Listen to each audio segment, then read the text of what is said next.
नमस्कार, एक बार फिर आपके साथ टी सुदावत। आज के क्लास का टॉपिक है सिंधु सरस्वती सभ्यता। तो यदि सभ्यता के शुरुआत की बात करें तो 1856 के अंतर्गत लाहौर से कराची के मध्य रेलवे बिछाने का जो कार्य हो रहा था, तो मजदूरों ने कंक्रीट और पत्थरों के अभाव में पास के टीले से ईंटों को निकालना प्रारंभ कर दिया। जब वहाँ अधिक मात्रा में ईंटें दिखाई देने लगी तो संशय हुआ। तो जब ये बात अलग अलग अधिकारियों तक पहुँची तो बर्टन बंधुओं ने इन स्थलों के बारे में सरकार को अवगत कराया और सरकार ने भारतीय पुरातत्व सर्वेक्षण विभाग की जो स्थापना कर इसका निर्देशन कार्य अलेक्जेंडर कनिंघम को सौंपा गया। कनिंघम ने पुरातत्व विभाग में काफ़ी समय तक सर्वेक्षण का कार्य किया, स्थलों को खोजबीन करने, उनके सर्वे करने का जो कार्य किया। 1904 में जॉन मार्शल भी आए, उन्होंने भी इन क्षेत्रों में लगातार उत्खनन के लिए सर्वेक्षण करना और चित्रों की खोजबीन के बारे में पता लगाना।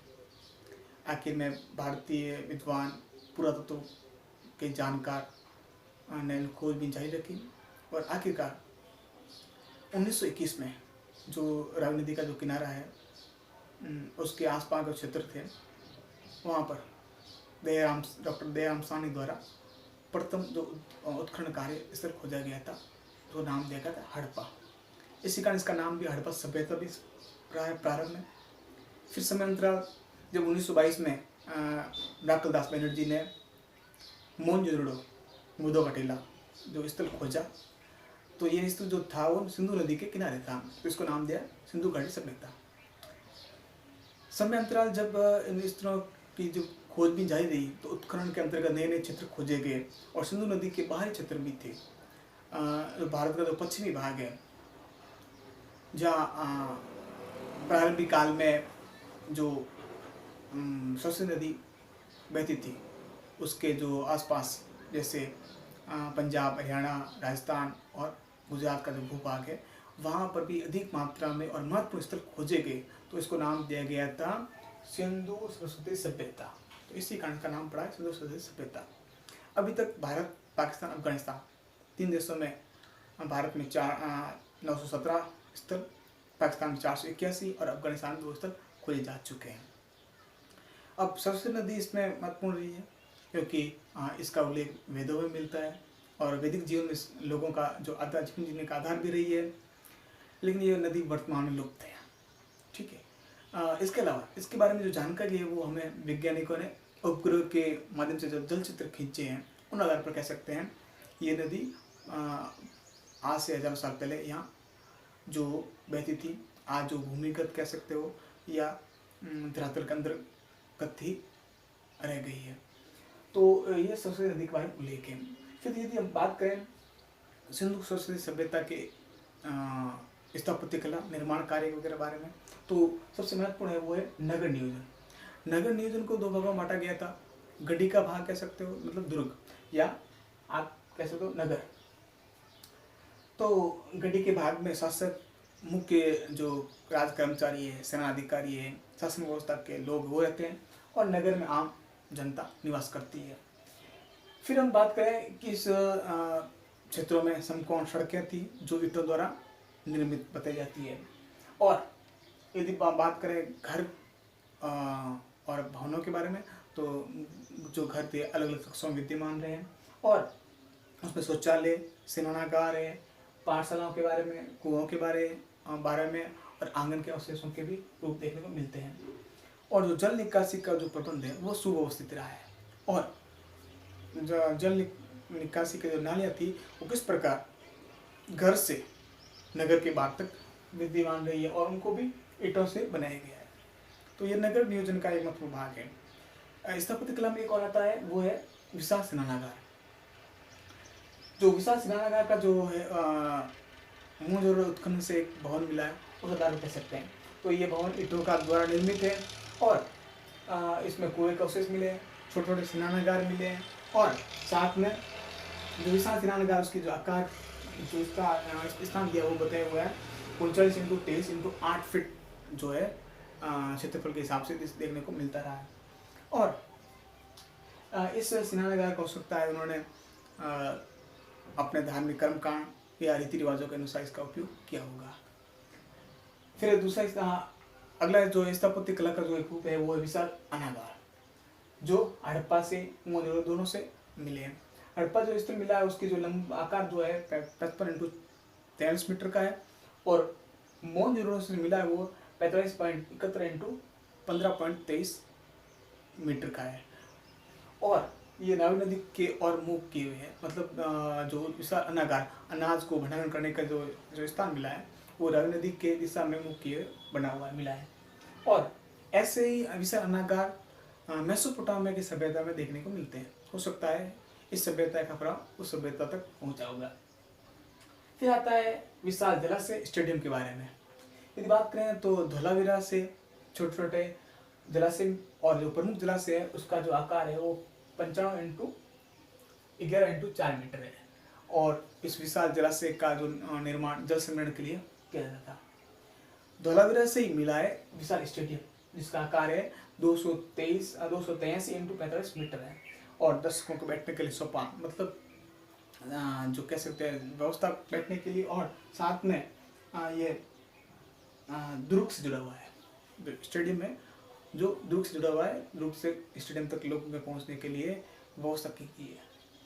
अब बात करें विशाल गोदीवाड़ा या कह सकते हैं बंदरगाह या कह सकते हो डाकयार्ड, मतलब क्षेत्रों में व्यापार का जो व्यवस्था है जलयान के माध्यम से किस प्रकार करने के लिए तटीय भूभाग पर बंदरगाह का निर्माण किया हुआ है।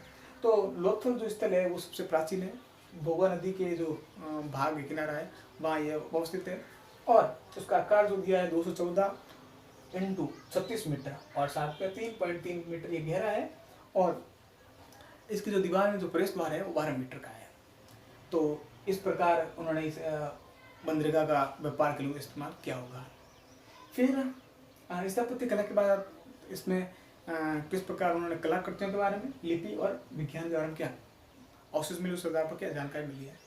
तो कला में जैसे मनके, मर्दमांड, मोहरे, मूर्तियाँ के जो पात्र मिले उस आधार पर कह सकते हैं उन लोगों ने किस प्रकार कला के क्षेत्र में कितनी उन्नति कर रखी थी। और उदाहरण स्वरूप देखें तो कांस्य की मूर्तियाँ बनाई थी उन्होंने, और साथ में कुबड़दार बैल की मूर्तियाँ, या कह सकते हो सैलखड़ी जो है उसे किस प्रकार योगी की मूर्ति निर्मित करना हो, कह सकते हो कला के क्षेत्र में भी वो उन्नत रहे हैं। लिपि लिखने का जो तरीका रहा तो उसमें लोगों का लिखने का जो तरीका वो भाव चित्रात्मक, मतलब अपने विचारों को, अपने भावों को चित्रों के माध्यम से दर्शाने का प्रयास उन्होंने किया है। और जो सबसे बड़ा जो अक्षर था वो शब्द था वो 17 अक्षरों का एक सबसे बड़ा शब्द बना है, और लगभग वो जो स्तर वो जलावाड़ा स्तर से प्राप्त हुआ है, और 2500 जो शब्द मिल चुके हैं, और उन लेखों के पढ़ने का जो कार्य अभी तक नहीं हो पाया विश्वसनीय आधार पर, क्या किसी व्यक्ति ने इसको सही ढंग से नहीं पढ़ पाया। फिर बात करते हैं विज्ञान की। विज्ञान के अंतर्गत यदि बात करें तो गणित के प्रतीक चिन्ह जैसे हो इंटू हो, प्लस हो, जो भी है उनके जो 10 कह सकते हो कैसे चिन्ह मिले हैं। और खोपड़ी के शल्य चिकित्सा के रूप में, मतलब किस प्रकार की जो खोपड़ी में उसमें 6 छेद किए, इसका मतलब है उन्होंने शल्य चिकित्सा का कार्य, मतलब ऑपरेशन का कार्य उन्होंने किया होगा। साथ में औषधि का औषध मिले हैं, मतलब उन्होंने जो औषधि के माध्यम से लोगों के इलाज के रूप में कार्य किया होगा। औषधि कह सकते हो आप आयुर्वेद वगैरह। धातु विज्ञान से परिचित है क्योंकि धातुओं को उन्होंने गलाना और अन्य धातुओं के माध्यम से अलग अलग प्रकार के अवशेषों उपकरणों को या कह सकते हो पात्रों का निर्माण करना।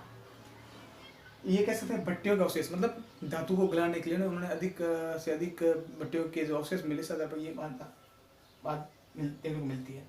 चाक, जो मिट्टी के बर्तन बनाने के लिए जो चाक होती है उनको इसकी जानकारी भी थी और उन्होंने इसका कार्य भी किया है। फिर आता है आर्थिक क्षेत्र। आर्थिक क्षेत्र के अंतर्गत सबसे पहले मेन तो यही है कृषि। जो कृषि कार्य है उसके इस प्रकार क्या किया देखो, तो कृषि कार्य के अंतर्गत कौन सी फसलें थी, तो गेहूँ है, जौ, दाल, रागी, कपास, खजूर, तिल, चावल, ये मुख्य फसलें रही है। इसके अलावा आड़ी तिरछी जो रेखाएं मिली है इसका अगर कह सकते हो दोहरी फसलें का जो कार्य उन्होंने किया है। वो वही फसलों के जो कार्य के बारे में कालीबंगा से ये अवशेष प्राप्त हुए।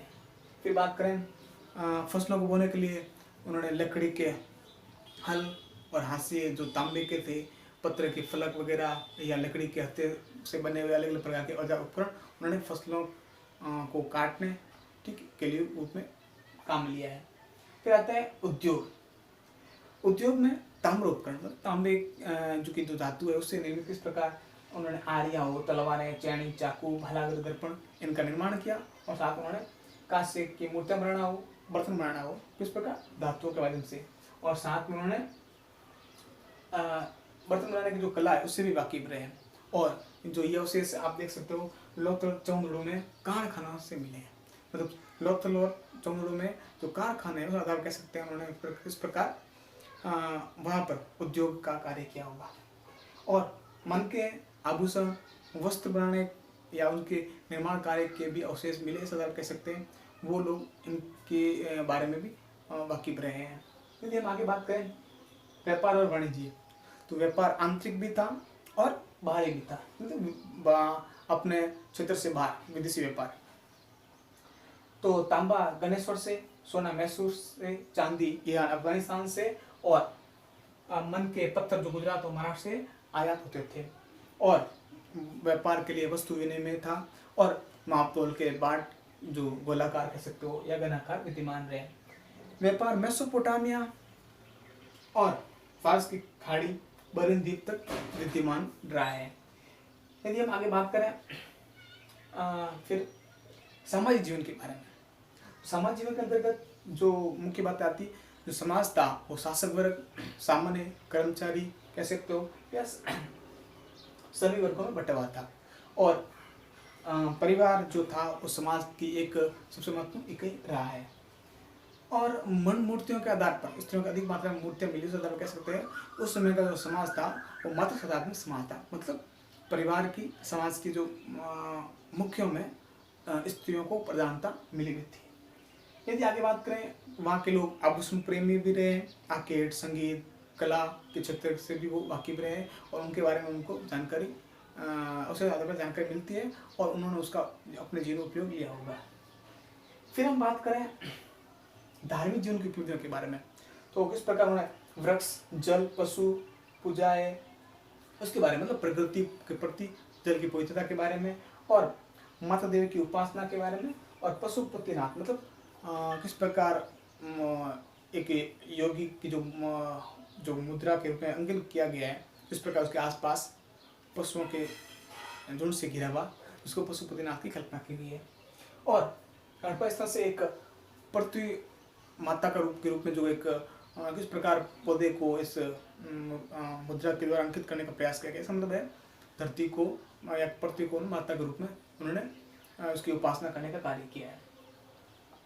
यदि बात करें आगे तो एक मोर पर आकृति पद्मासन की है, मतलब उसमें योग वगैरह के बारे में उनको जानकारी थी, योगी मुद्रा के बारे में और नाग द्वारा पूजा करते थे।